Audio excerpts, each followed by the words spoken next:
distinguished participants, we are starting the plenary, the key investment projects, systemic drivers of economic growth in EAEU.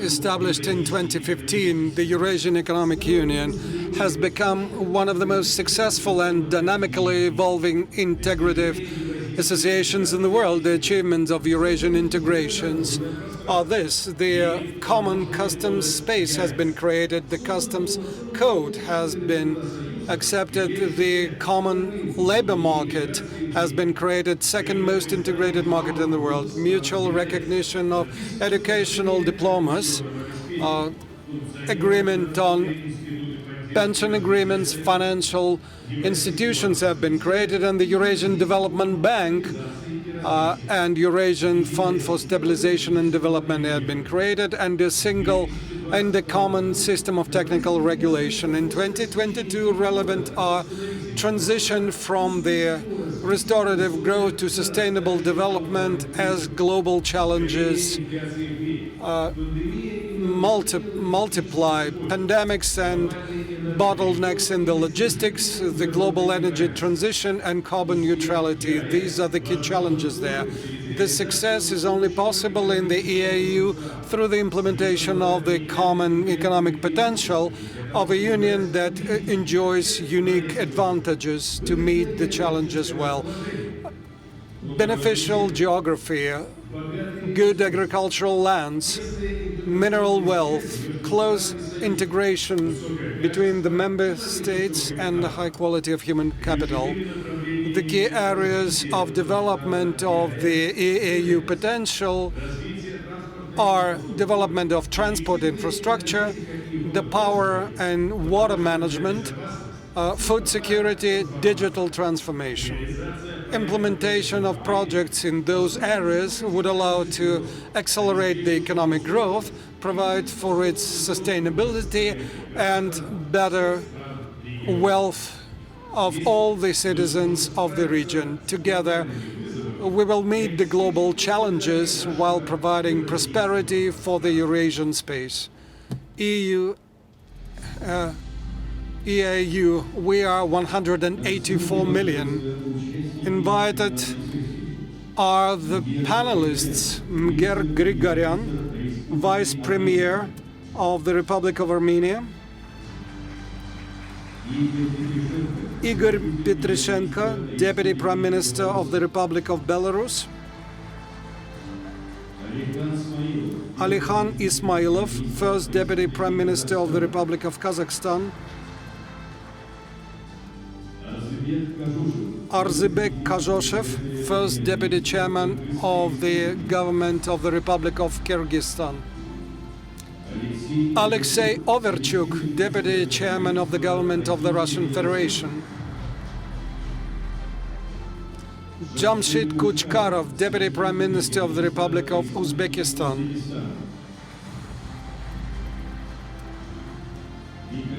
Mikhail Mesnikovich, Chairman of the Board of the Eurasian Economic Commission; Sergei Lebedev, Chairman of the Executive Board Committee, Executive Secretary of the CIS; Nikolai Podguzov, Moderator of the session, Chairman of the Board for Eurasian Development Bank;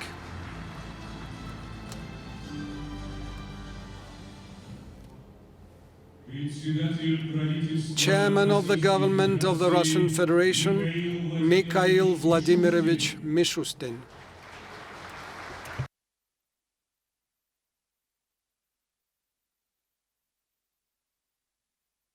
Thank you. Thank you very much. Good afternoon, dear friends.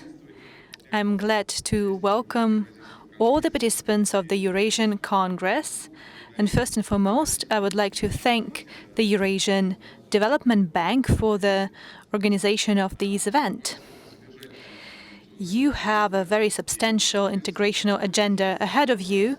This is the second time that this Congress takes place, and we can already say that it is an authoritative platform for discussing the most important issues related to deepening cooperation within the framework of the EAEU. The representatives of the executive bodies, entrepreneurial community, scientific and expert communities are taking place in these discussions, and during the open dialogue, the participants can present their vision of how to achieve sustainable development of our common region, to promote welfare of our citizens, and to do our best so that our union becomes the most convenient place both for people and for business.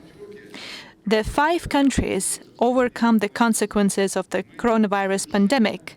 We end this year with impressive economic figures, which have exceeded the pre-pandemic levels. The Eurasian Bank of Development estimates that the EAEU GDP growth will amount to 4% this year. We see rapid recovery in bilateral trade. From January to September, it has increased by 1/3. By the end of the year, the overall trade turnover can exceed the pre-pandemic levels by more than 10%. We need coordinated effort to keep pace with the developments and to achieve new successes in integration. By eliminating barriers on the path towards the movement of goods, services, investment and workforce, we create new opportunities for joint initiatives in different areas of work. The government ensures the implementation of the strategic directions for developing the Eurasian economic integration until 2025, adopted by our presidents. We see the formation of joint markets within the Union, namely the financial market, electrical energy market, gas market, oil products market. We have created the relevant infrastructure for a single digital space within the EAEU. Here, I would like to underscore the successes of the Work Without Borders search system and Travel Without COVID app. They greatly simplify employment and travel for the residents of the EAEU, and that is why they are highly popular with the users. Such useful solutions for citizens and business should increase, and we need to build a whole ecosystem of digital projects, both autonomous and interlinked, which would give an additional impetus to integrational cooperation. One more task ahead of us is to ensure the interlinkages between the countries of the Union. First and foremost, to improve the logistics for fast delivery of goods and comfortable travel. Moreover, joint work in transport and infrastructure has key significance within the framework of aligning the EAEU with the Chinese project One Belt, One Road, and within the framework of the Greater Eurasian Partnership, the creation of which was initiated by the President of the Russian Federation, Vladimir Putin. Russia, Kazakhstan and China have launched the international transport corridor Europe-West China. As part of this project, the highway Kazan-Moscow is currently being built, paving way to the Baltic and Northern Europe. We are also starting the construction of the Meridian Highway, which effectively links Kazakhstan to 8 subjects of the Russian Federation and then passes through to Belarus and Central Europe. But this is only a drop in the sea of what is to be accomplished. We need to fill a full-fledged Eurasian transport carcass that is to create a unified network of railroad, car, sea, river and aviation infrastructure of Eurasia. The development of international transport corridors east-west and north-south will help us to boost cargo flows, including in transit links with China and the EU countries.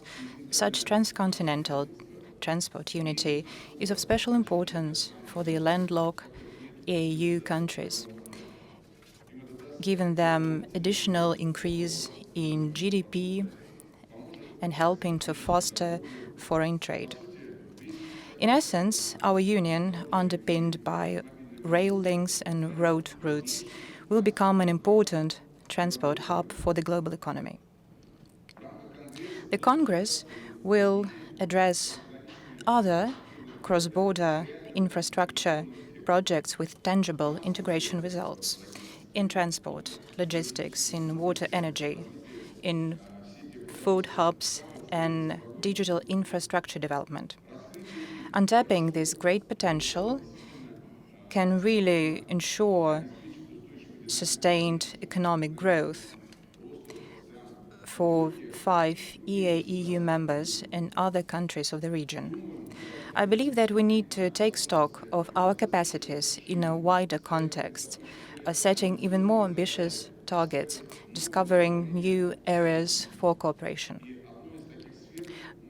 Global climate agenda may and should be among them. The EAEU leaders issued a relevant joint declaration, and their agreements will lay foundation to create a common climate management system, enabling joint initiatives on a number of related issues. We plan to make a tangible contribution in fighting against climate change, taking measures to control and decrease GHG emissions and efficiently manage natural ecosystems. Access to new technology and, of course, funding are key to our success. We welcome business involvement in such projects, and it is vital to launch large-scale international initiatives. We propose to use resources of the Eurasian Development Bank and Eurasian Fund for Stabilization and Development more efficiently.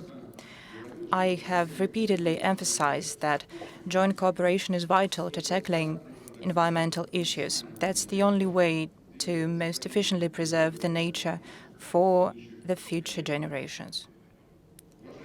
Dear friends, the Eurasian Economic Union is a powerful international association that becomes more influential globally.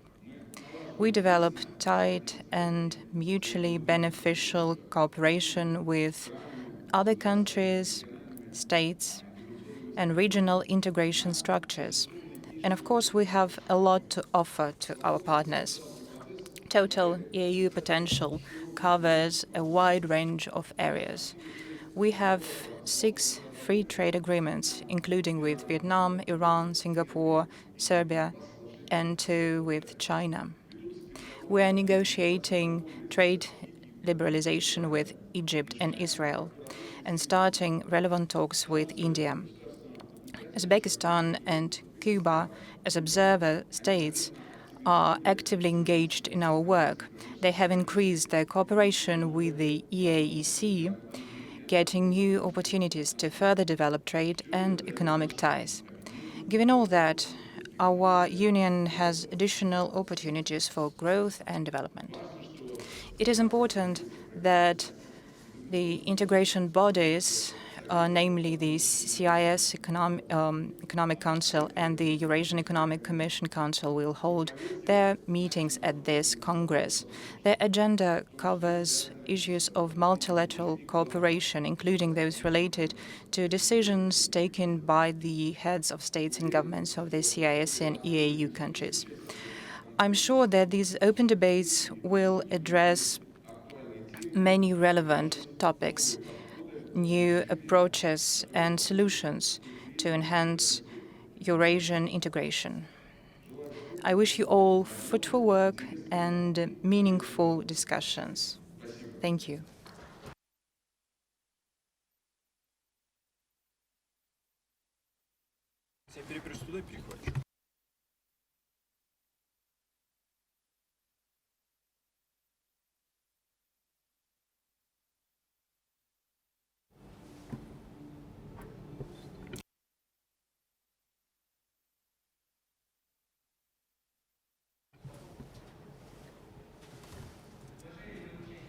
Distinguished participants of the Second Eurasian Congress, distinguished panelists and speakers. I'm Nikolai Podguzov, chairman of the board of the Eurasian Development Bank, and this is a special day for myself.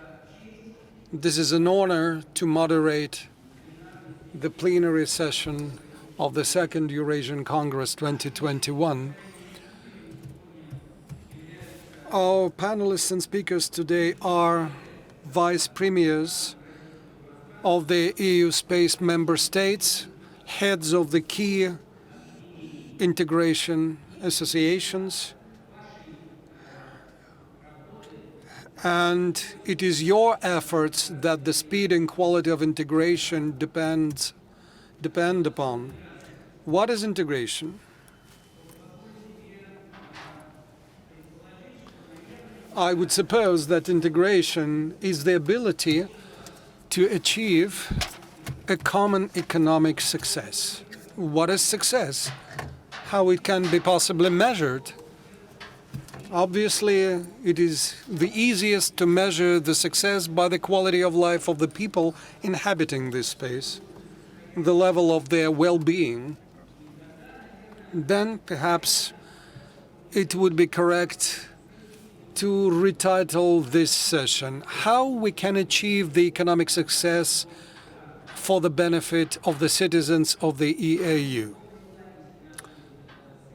First, about the timing of this session. We have about 75 minutes for the discussion. I would suggest a 5-minute time limit. The timer here will help every speaker to manage their pace.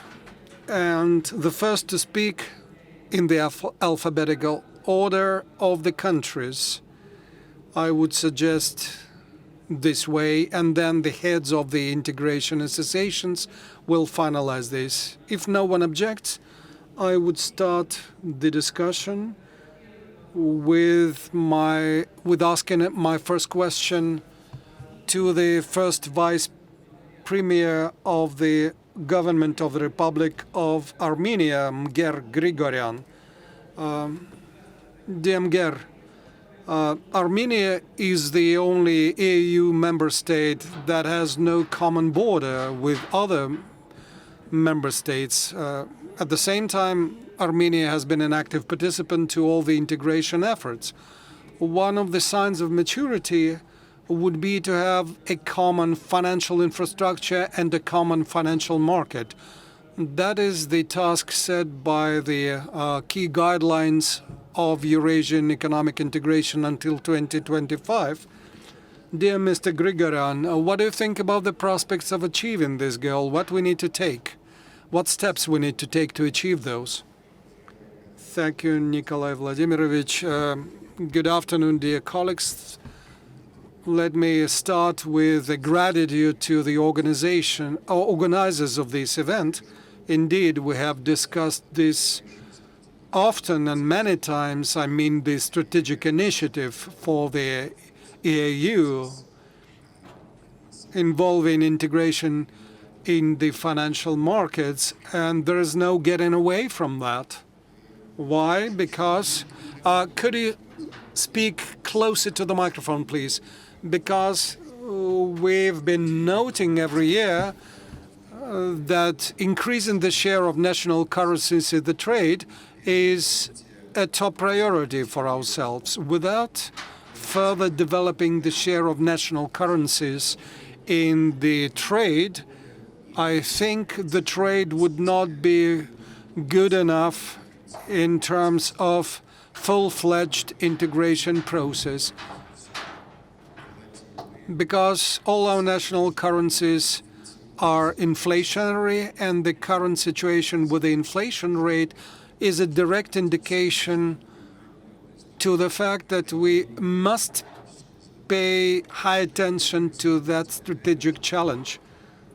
What could be happening there? I'm certain that if we properly build the settlements, we could have a platform allowing for a certain accumulation of national currencies as liquidity, which could serve to create incentives, incentivizing instruments again within this union. And those incentives, the currencies of those incentives is very important. In this regard, it would play a high role promoting cooperation and boosting the trade. In both cases, we needed financial toolkit.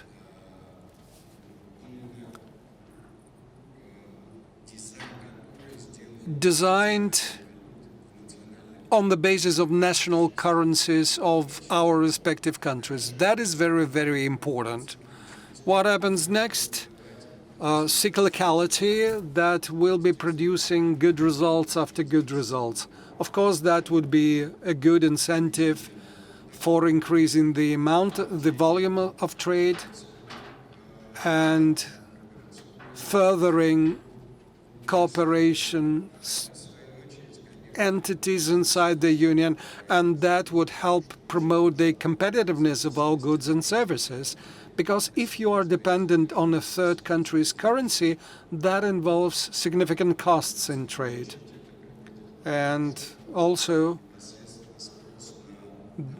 it could cause a situation where the demand for a goods or service produced inside the union, given the conversion risks and costs, the competitiveness of our goods and services because of that would deteriorate. We have talked much about that, and I think that the Eurasian Bank is one of potential platforms who could help us build such a system.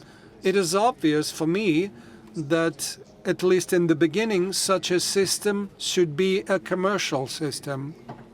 And in this regard, there is no need for ourselves to create any other additional entities or systems to take care of that. I think the Eurasian Development Bank should be a good platform to launch this strategic initiative I'm talking about. I think the Eurasian Bank has already done a lot, taken major steps to get best prepared for this strategic mission. Thank you. Thank you very much, Geren Gerovic. Indeed, trading in national currencies is an important sign of integration processes getting stronger.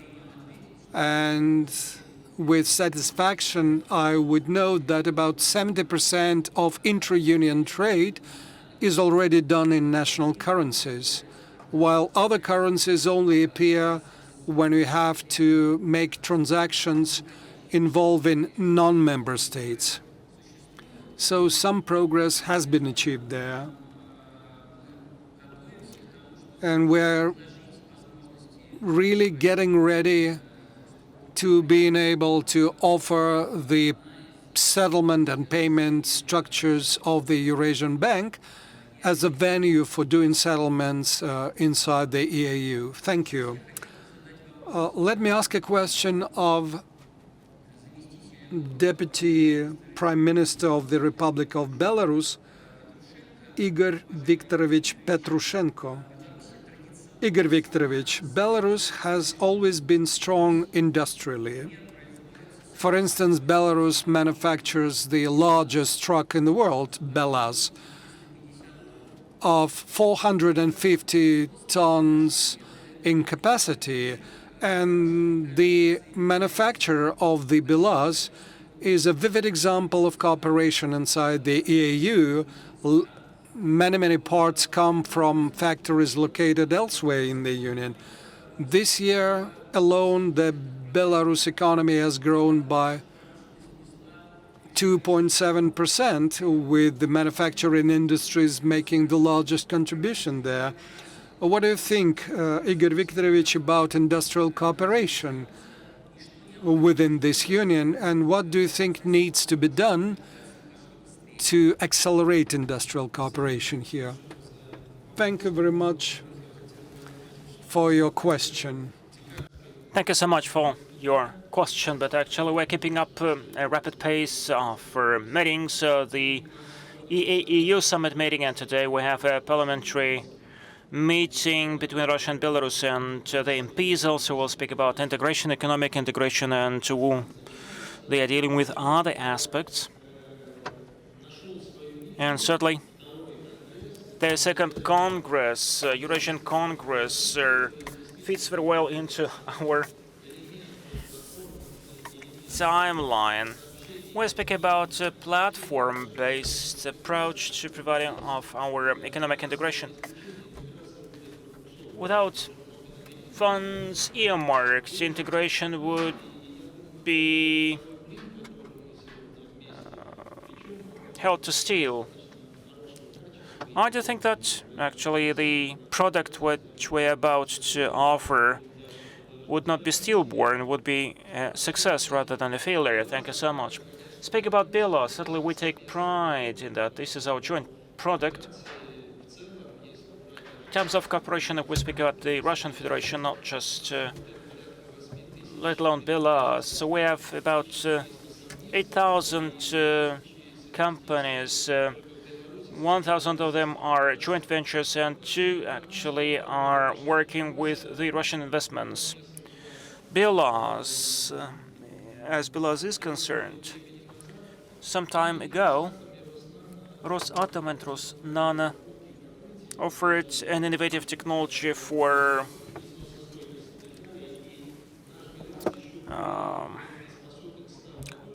plating the parts in order to improve the wearing capacity, and Belarus is quite competitive in the third markets.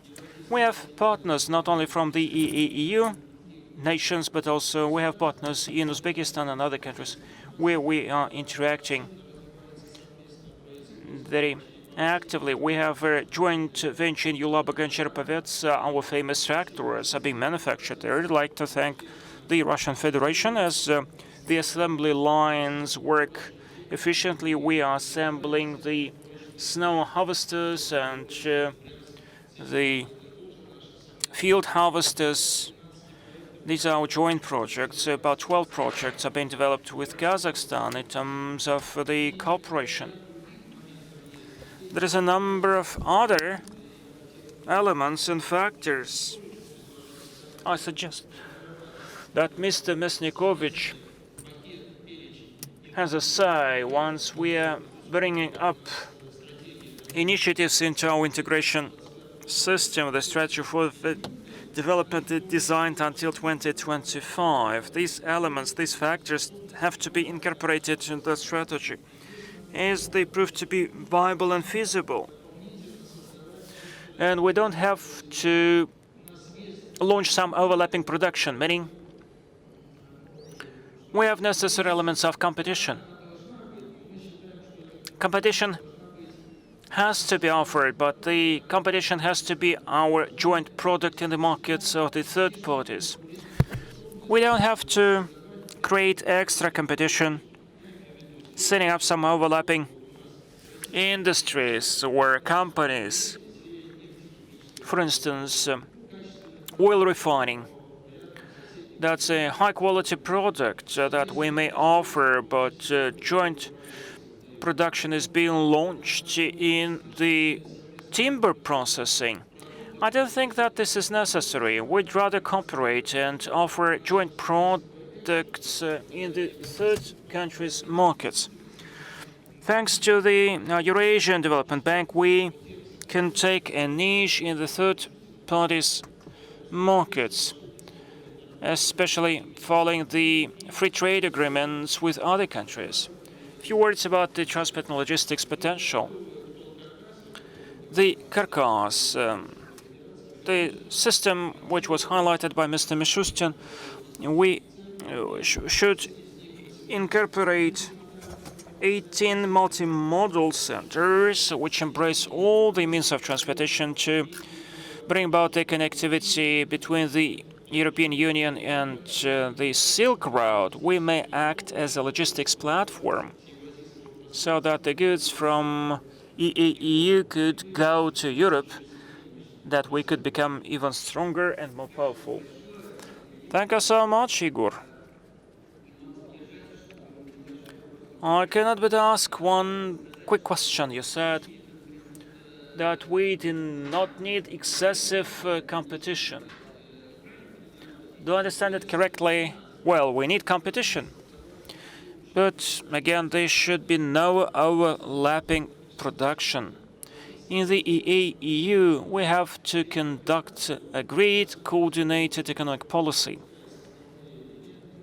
Our companies which are making components then could cooperate to offer joint products in the third countries' markets. Thank you. That seems very important. Let me ask another question to First Deputy Minister of Kazakhstan, Mr. Ismailov.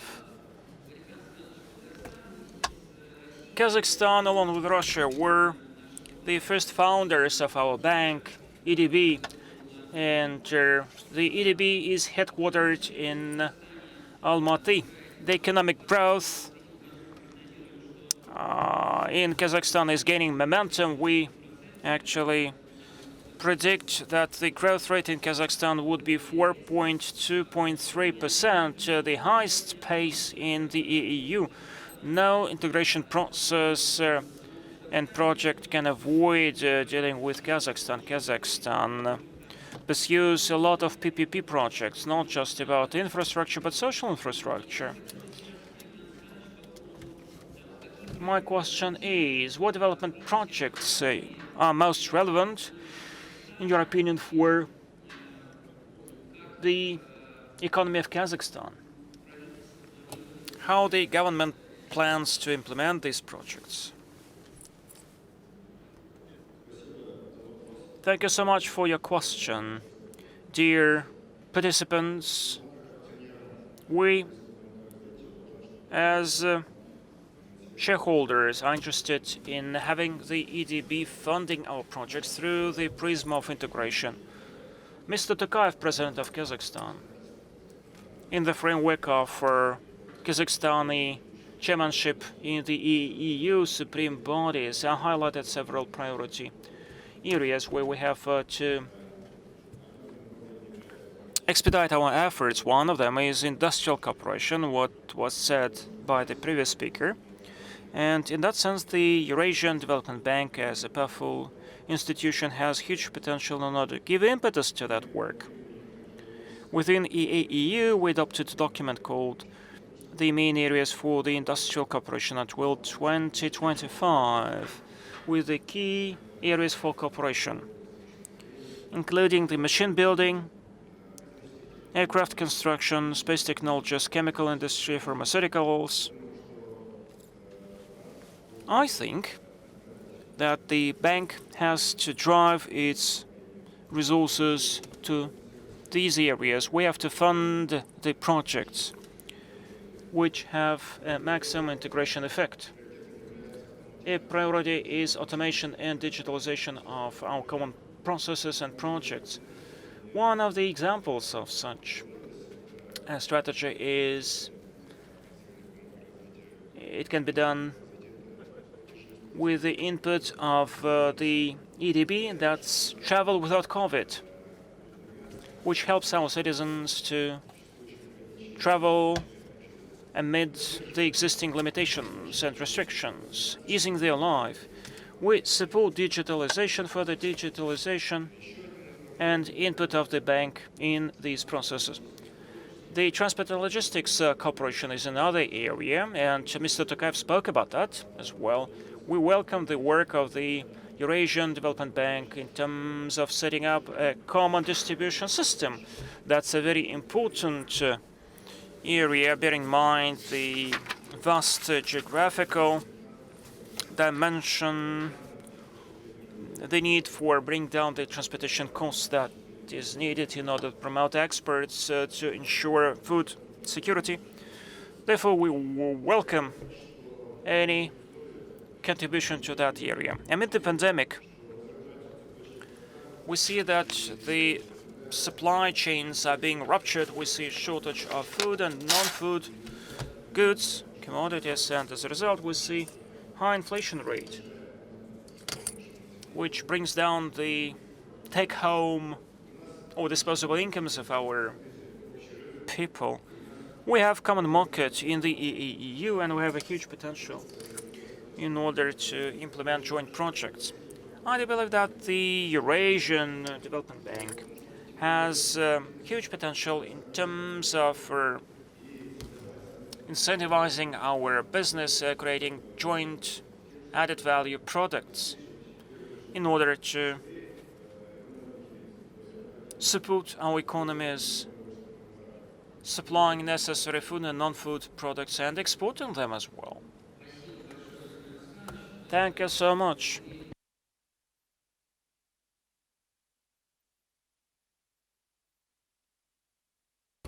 You told us about the need for industrial cooperation.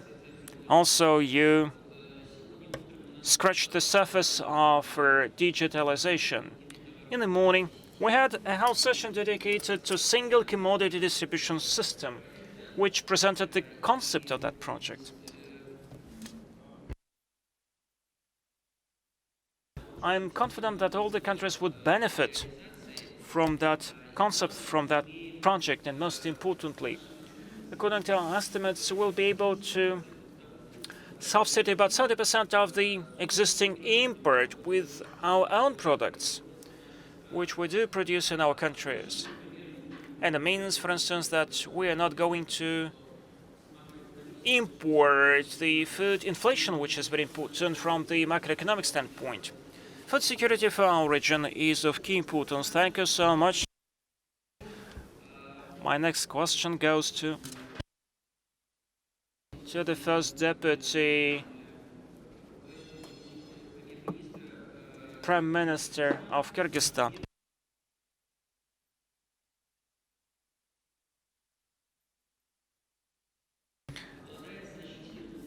Kyrgyzstan has a huge hydropower potential, and glaciers of Kyrgyzstan is more than the glaciers of Caucasus and Europe taken together, acts as the main feed for hydropower plants. In his recent statements, Mr. Japarov focused on the need for investments into infrastructural projects.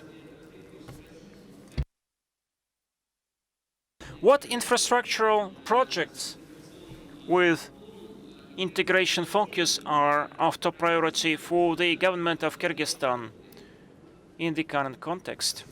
Thank you so much. First of all, I'd like to thank you for the high level of organization of that Congress. Kyrgyzstan now is getting out of the political turbulence. The elections took place transparently on November 28th, and it was noted by the observers, and now we will be dealing with the economic projects only. Well, something new is an old thing which you forgot. We have adopted the 5-year-long economic plan with the priorities for the years to come. One of these priorities is development of our generation capacity. Really, Kyrgyzstan has huge hydropower capacity. We have more than 200 rivers, and we are taking advantage only of the 10% of our generation potential, and we are going to work on that. As for the infrastructural projects are concerned, we highlighted 4 areas. First of all, bring about digital technologies and development of digital industry. Second, renewables, green economy, development of transport logistics infrastructure. And we're going to accede to Agri-Express project, which is a success already. It took off the ground and will be part of that project. Next step is build up of our potential in science and technologies. Let me also note that Kyrgyzstan can boast the lowest tax rate in the EAEU, cheap labor force. We invite everyone to take advantage of that and to implement the infrastructural projects. Thank you so much. I liked it very much that what you said, that everything new is something old but that you forgot. And for instance, our achievements in the agricultural machine building with the industrial cooperation was efficient, and there were a lot of machine building industries in Kyrgyzstan. That's certainly very important in order to improve the economic integration in the Union. And the tax regimen, which does exist in your country, and bear in mind that the political turbulence is fading away, and within you focus on the economic projects, you will be able to develop more economic projects. My question goes to you, Alexei, Vice Premier of the Russian Federation. Russia is the biggest shareholder of the ODB. The country has huge technological potential in many industries, including the power generation. Russia has huge water resources, and having such a serious potential, it's obvious that Russia may play a key role in the development of integration processes in the EAEU. What integration processes for Russia and the Russian government are most topical and most burning, and what principles these projects should rest on? Good afternoon, dear colleagues.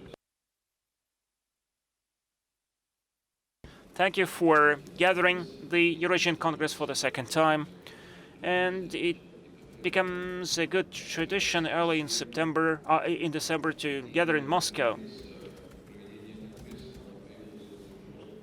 The Congress originates from our wish to tell the people more about what we are doing in Eurasia. In essence, Eurasia is a not accidental entity, and it doesn't root back to the Russian Empire or to the USSR, but really this is an association and a place of common living of all the people, the Slavs, the Turks, the people from Caucasus, people from the north. But we have common unity,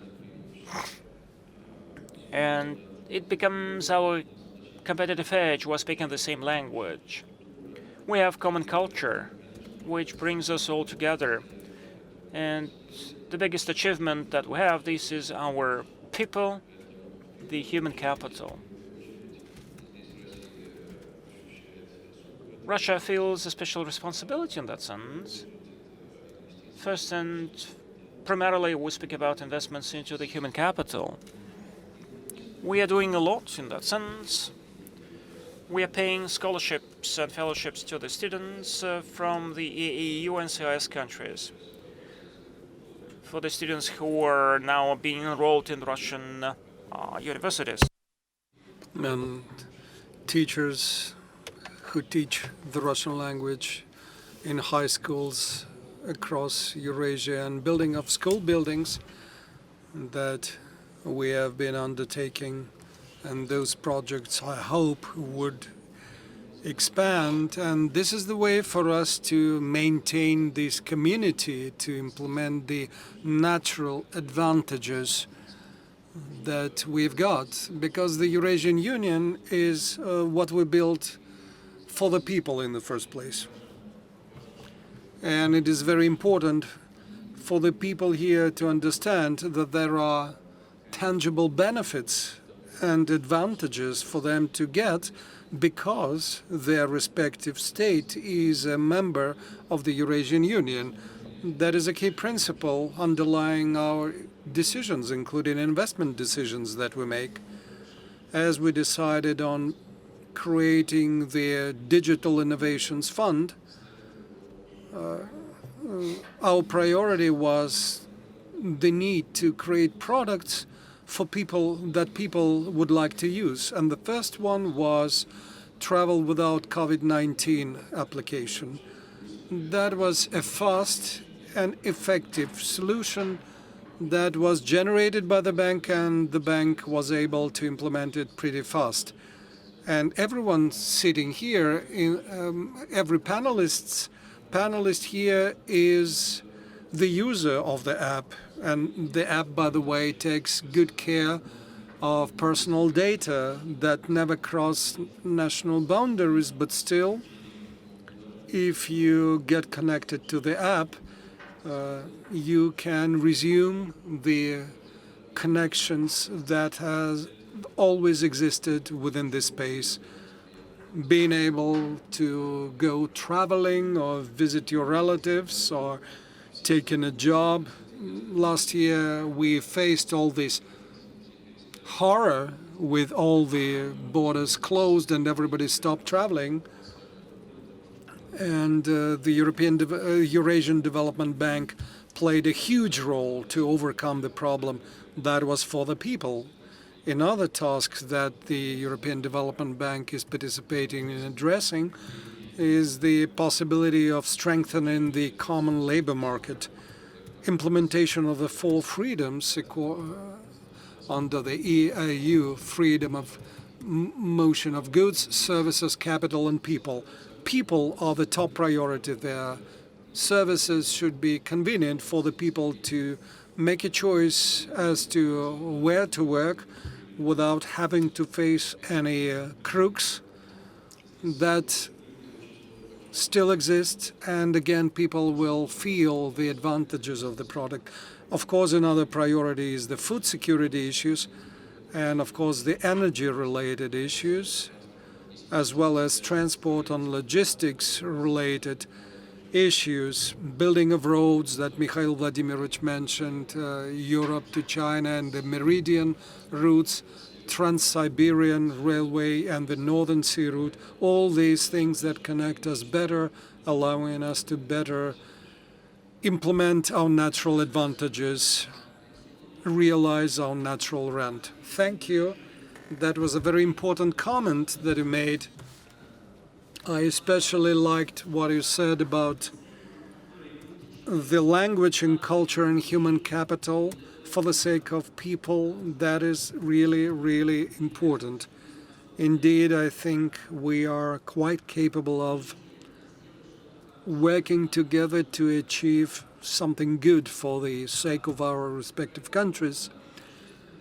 Well, traveling without COVID-19 application has been a huge hit. Soren Abirovich is the father of that app, but we need to do more. At our next Congress, the third one, we should be discussing other breakthroughs, shouldn't we? And it is really, I like very much that digital products of the Digital Initiatives Foundation are in good demand.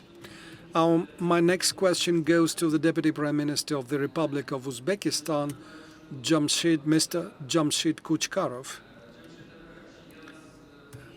Mr. Kuchkarov, I welcome you at this Eurasian Congress, and I would like to share some very good news for our bank in the first place. Uzbekistan has applied for membership with a bank.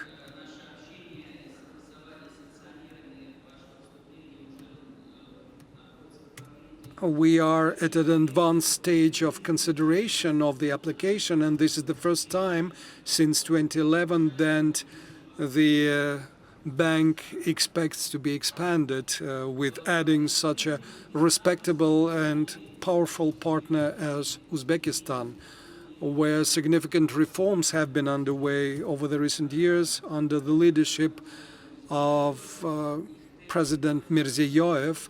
The pace of the reforms has been very high, almost entirely across the economy. And Uzbekistan seems to be becoming a real hub for the growth of investment. Therefore, distinguished Mr. Kuchkarov, what are the areas where the potential for cooperation between Uzbekistan and its neighbors in Eurasia is the highest? How best we can together develop the Central Asia? Thank you. Thank you. Indeed, you are right. Uzbekistan has filed an application for membership, and we already are the observer. The government of Uzbekistan has been actively preparing to become a full member of the Eurasian Union. And as you mentioned, over the last 5 years, Uzbekistan has seen large-scale reforms.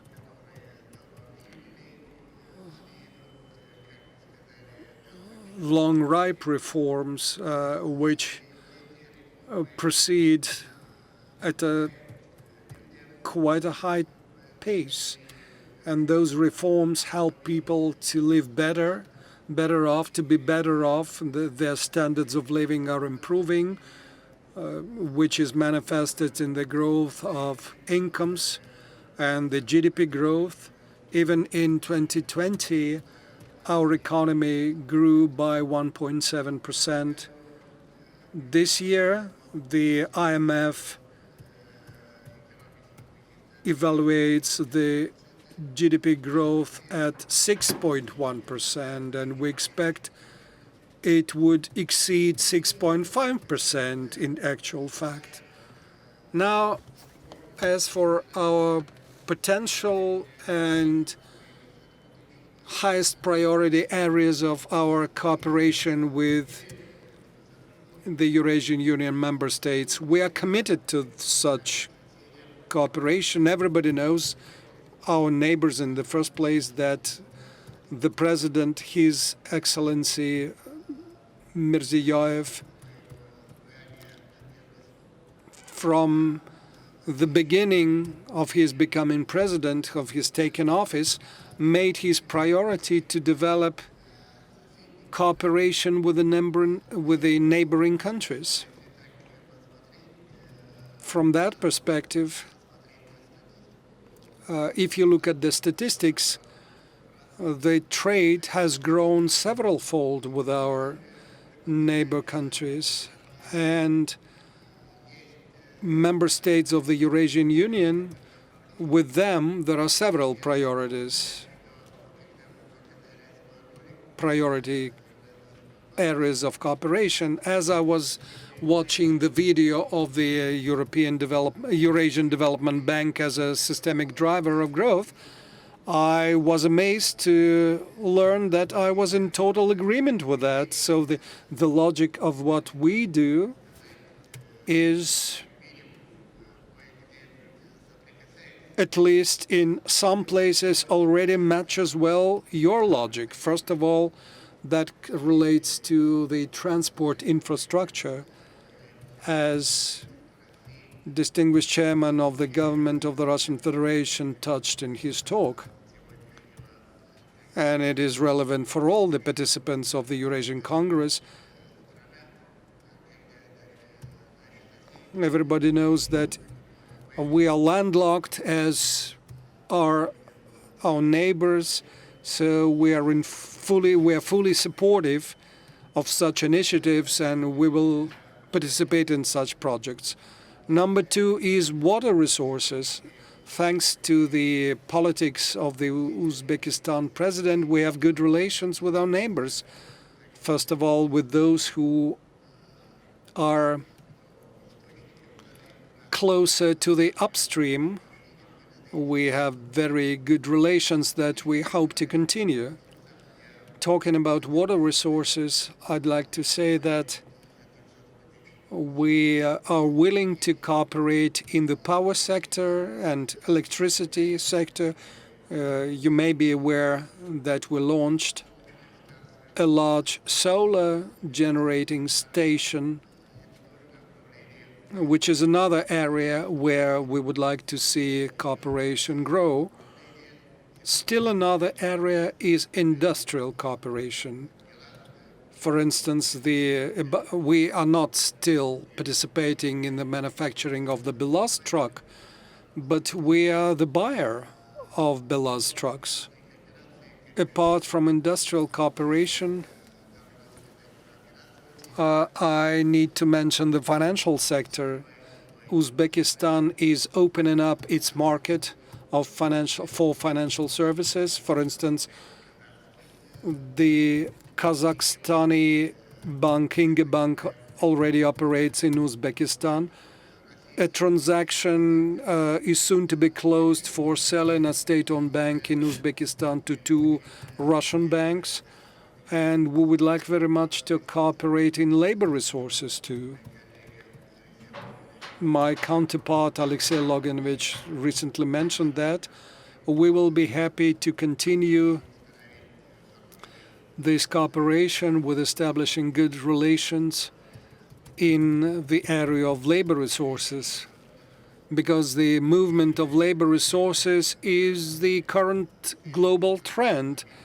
Everybody is becoming mobile, and the national borders are not what they used to be with barbed wires all around. That is a very important area of cooperation for us.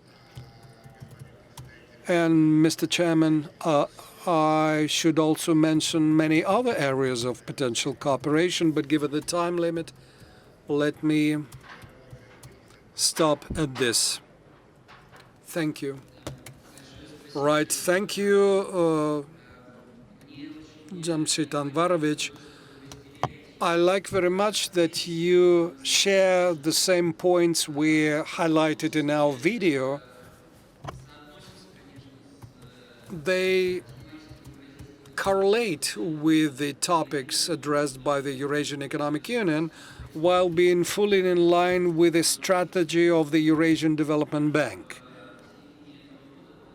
that we approved at the board meeting in Almaty this past summer. So it seems you have already approved our strategy, so we should start to actively implement it in Uzbekistan as well, together with your neighboring countries. So once again, you are most welcome. We are looking forward to your joining the bank. Mikhail Vladimirovich.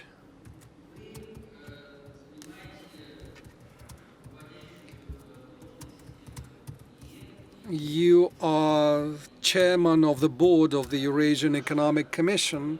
Your role is the most important one, perhaps, in the promotion of integration and maintaining the pace of integration here. A key document that was approved about that, Strategic Guidelines for Development of Eurasian Integration until 2025. And the forthcoming 5-year period should be a key period from the perspective of the formation of the common economic space with common power, financial spaces created under the coordinating and supporting role of the Eurasian Economic Commission, which should take the lead there. My question goes like this. What is the way for the strategy 2025 should help promote integration and implement cross-border infrastructural projects? And maybe you could also expand this question, commenting on the way for implementing the strategy, the way you see it. Thank you. Thank you very much for your question. It is far from easy to give a good answer to that. I believe this Congress that we're attending, that you have organized, should help the integration to become stronger, being enriched with new ideas and concepts, including those that Mikhail Mishustin, chairman of the Russian government, mentioned before us, and the members of the Eurasian Economic Commission. Those are valuable concepts and ideas, and we're going to rely upon those in our practical work. The board of the Eurasian Economic Commission is an executive and coordinating body of the Eurasian Economic Union. And the basic document is the Treaty on the Eurasian Economic Union, and the Strategy 2025 that you mentioned takes further the provisions of the treaty while addressing many issues that needs to be specified. And here I would like to mention that, with all due respect to the Treaty of 2014, the treaty has mostly focused on trade, internal trade, foreign trade, and less so to cooperation in innovations and cooperation. To an extent, the strategy 2025 debottlenecks those, because we have done a lot of work. Publicly available are the respective projects that we did together with the member states, which should serve as a basis or integration core in the real sector of the economy that indeed need to be developed, so that we have more competitive goods for the domestic market and for the rest of the world. That is quite a difficult task to address. There are certain tools, political will in the first place, that are available for doing that, but the bottleneck there is the lack of development of the sources and vehicles for financing such projects. If we only rely on commercial lending for those projects, that would fail to produce a new quality of integration. My long-time proposal is that for us to move over to project finance base, so that long-term commitments be installed. Then successful companies could emerge that would be successful both domestically and internationally. But to do that, we need to mobilize all our resources. We monitor many types of economic activity. There are 26 of economic activities in the Eurasian Economic Union where we are net importers, where imports exceed 55%, which is a serious challenge we need to meet. Thus, following the provisions of the strategy of 2025, we this way are actually signing lots of international agreements. We actually have about 28 international agreements. We have to bring about 50 amendments. I hope that the ideas shared at that Congress may help us and support the work of the experts. As for the infrastructural projects are concerned, first of all, these are the projects which concern China, Europe and China.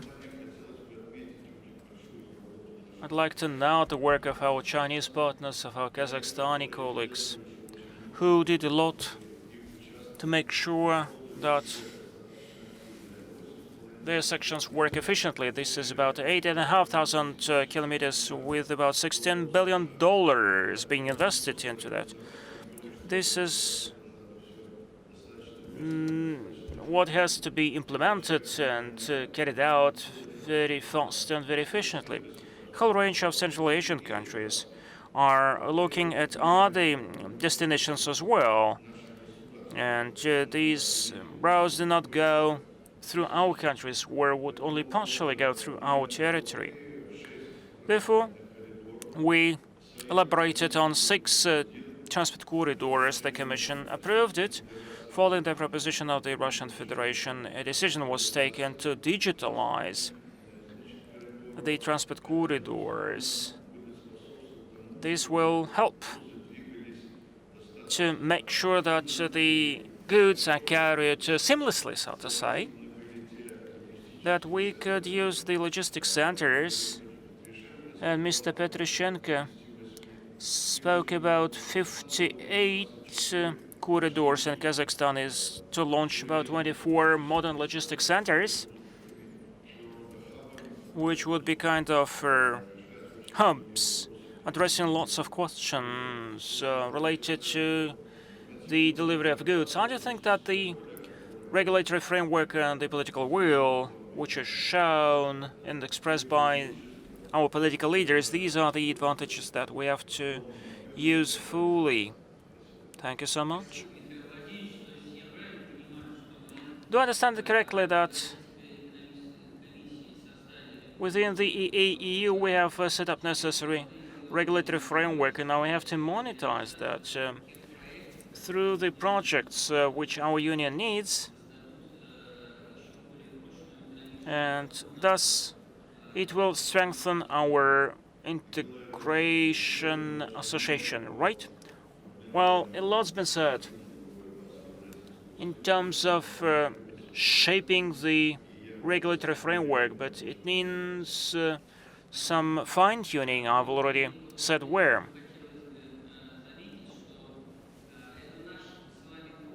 And this is our forum.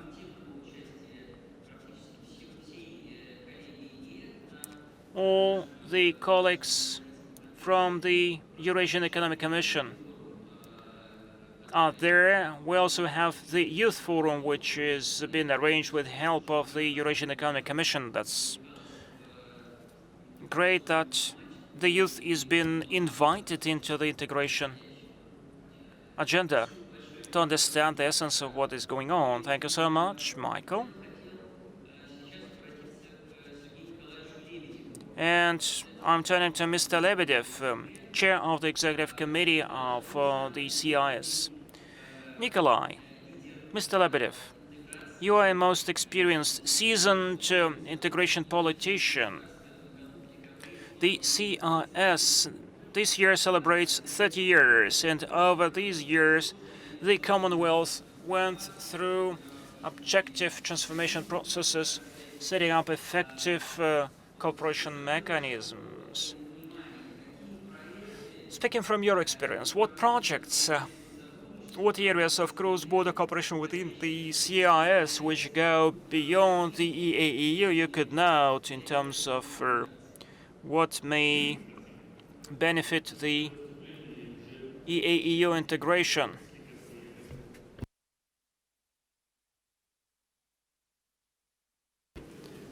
You already mentioned some of the things which I wanted to mention.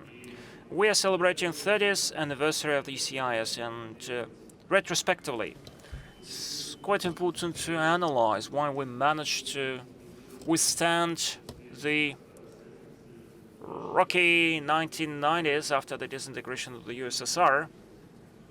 But there is a long journey which we still have to make.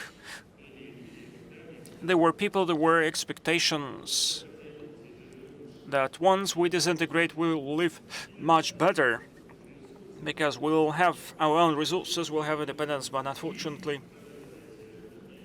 life turned these wishful thinkings down. And we realized immediately that we should not sever the cooperation ties which brought us together. We should not rupture the relations and bonds of cooperation, political and cultural.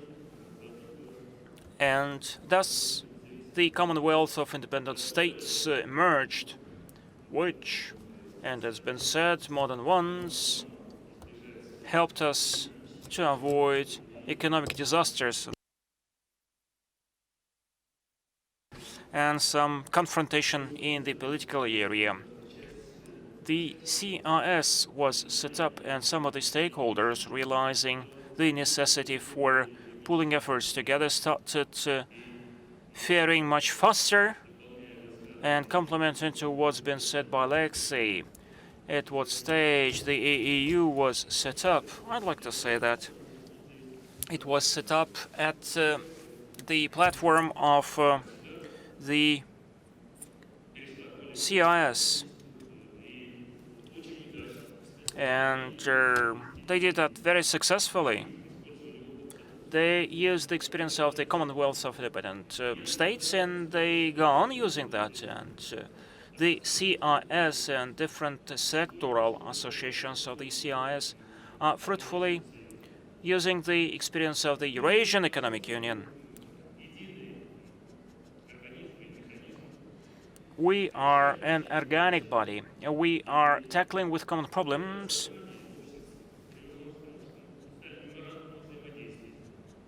We have signed an MOU signed between the Eurasian College and the Executive Committee of the CIS, which helps us to address lots of problems. Let me also tell you that at all the events which are held by the EAEU, just like this Congress, and at our events, you may see the representatives from the integration associations.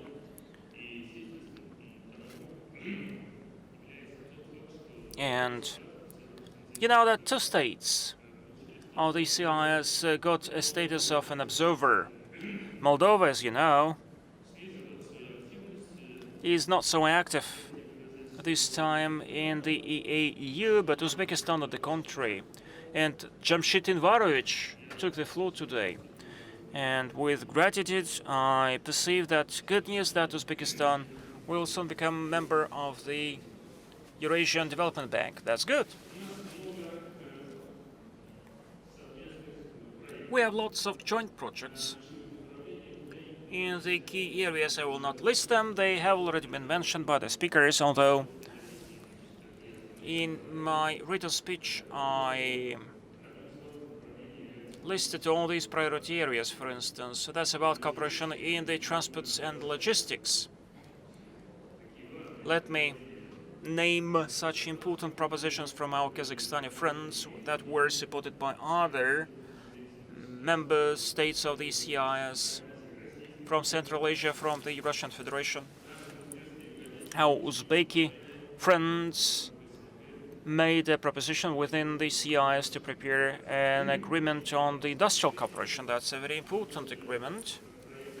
And this draft agreement is almost prepared, and we hope that this initiative of our colleagues would be supported. Also, we work on the climate agenda as well altogether. Give me just a couple seconds more. Mr. Mishustin, speaking from that rostrum, said that the EAEU offers a huge potential. It's home to 180 million people. And let me add, the CIS is home to 208 million people, and the latest global developments, such as the pandemic and economic and political pressure on a number of CIS member states, brought us to understanding an obvious truth that deterring the threats, addressing the threats and challenges of today and addressing many economic problems within the EEU, as well as within the CIS, we can do that only pulling our efforts together. We can do that more efficiently and less costly. This vital need for pulling efforts together will help us to move forward very actively and address all the burning issues. Thank you so much.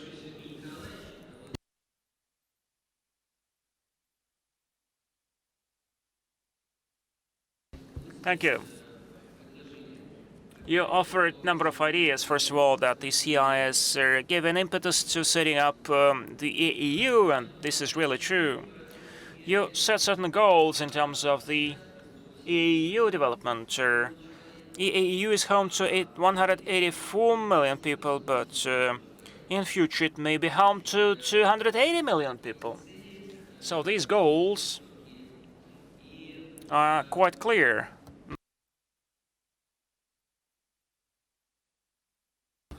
And cooperation is of vital importance. That's a very important idea which you have touched upon. Really, I think that each of our countries has a unique feature, has unique competitive edge, something that will make our economic union stronger, unique, competitive, and it would be a pity if we miss these competitive edges. And certainly we have to have one common goal, to make sure that our people live better, that the living standards in EAEU are higher. And saying that, I would like to conclude our today's plenary session, but the work of the Congress is going on. And the Eurasian Economic Commission is going to meet. But saying that, I would like to thank all the speakers for very concise, very informative, high-quality presentations. For me as a moderator and at the same time as the chairman of the board of the EDB, your ideas as perceived as your instructions as far as you are our shareholders, and by the third Eurasian Congress, I will report on how we are following your instructions. Thank you so much.